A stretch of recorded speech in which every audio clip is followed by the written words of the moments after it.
আরে ভাই, আমি ওর ভিডিও এবং কথাগুলি শুনি আমি তো অবাক। এই এতগুলো মানুষ, দেশের মানুষের এই কথাগুলো মাথায় আসেনি। এই ছেলেটার মাথায় কীরকম ট্যালেন্টেড হলে এরকম কথা মাথায় আসবে। আপনারা ভিডিওটা দেখুন, তারপরে বুঝতে পারবেন কি বললো এই ছোটো ছেলেটা। যখন আমরা ক্লাসরুমে ক্লাস করতে থাকি সাধারণত 5টা ফ্যান চলতেছে, 5টা ফ্যান বা 2টা লাইট, কিন্তু আমরা সাধারণত একটা শ্রেণীকক্ষে থাকি 60 জন। 60 জনের আমরা একজন শ্রেণীকক্ষে থাকি। সরকার যদি বিদ্যুৎ সেভই করতে চায়, আমরা যদি অনলাইনে ক্লাস করি, এই 60টা নন মিলে 50টা ফ্যান চলবে। তাহলে এইদিকে 50টা ফ্যান চলতেছে, ওদিকে চলতেছে 5টা। তাহলে আপনার কোনটা বেশি সাশ্রয় মনে হয়? আপনার দুই দিক দিয়েই তো চিন্তা করে দেখতে হবে।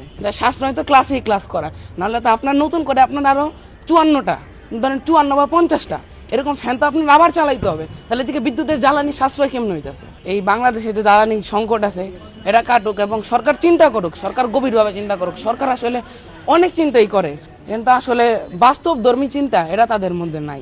এখন আপনি দেখেন, আপনি যদি বাসায় ক্লাস হয় তাহলে আপনার বিদ্যুৎ অপচয় বেশি হবে, যেটা ক্লাসে করলে আরো কম হচ্ছে। এবার যে আমরা ইন্টারনেটের জন্যই করতেছি, প্রত্যেক দিক দিয়েই তো অপচয়। তাহলে এটা আপনার বিদ্যুৎ জ্বালানি সাশ্রয় হইতেছে কেমনে? বর্তমান যুগে মোবাইল গেমস আর ডিজিটাল ডিভাইসের প্রতি আসক্তি এরা মানুষের অনেক বেশি। তাহলে এখন যদি অনলাইনে ক্লাস হয়, আসল কথা কি, অনেকে অ্যাটেনশনটা, মেইন যে অ্যাটেনশনটা এটা থাকবে না অনলাইনে ক্লাস করলে।